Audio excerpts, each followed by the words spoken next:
దేవునికి స్తోత్రములు. మీ అందరికీ నా వందనములు. ఈరోజు దేవుని వాగ్దానము, నేను మీ మధ్య నివాసము చేతును. జకరియా గ్రంథం 2వ అధ్యాయం 11వ వచనం. పరిశుద్ధుడైన మన తండ్రి అయిన యెహోవా మనసు సెలవిచ్చినదేమనగా, నేను మీ మధ్య నివాసం చేతును అని. మన రక్షకుడును దేవుని ప్రియకుమారుడైన మన యేసయ్య నామమునందు విశ్వాసం ఉంచితే మన ప్రభువు మన మధ్యకు వచ్చి మనతో నివాసం చేస్తాడు. మన చుట్టూ అగ్ని ప్రాకారంగా ఉంటాడు. మనల్ని ఎటువంటి దుష్టుడు ముట్టకుండా మన చుట్టూ కంచె వేస్తాడు. మనల్ని బాధించి వారి మీద యెహోవా చేయి ఆడించగా వారు తమ దాసులకు దోపుడు సొమ్ముగా అవుతారు. ఆయన తన దూతలను మనకు కావలిగా ఉంచుతాడు. మనమందరం ఆయన యందు సంతోషించి ఆనందించాలి, పాటలు పాడుతూ స్తుతించాలి.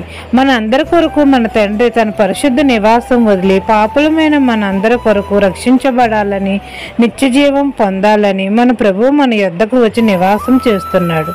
మనమందరము తండ్రిని హత్తుకుని పరిశుద్ధంగా జీవించాలి.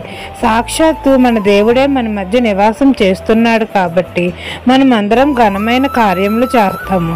మనల్ని ఆకాశపు 4 వాయువులంత విశాలముగా మనల్ని విస్తరింపజేస్తాడు, అభివృద్ధి పరుస్తాడు.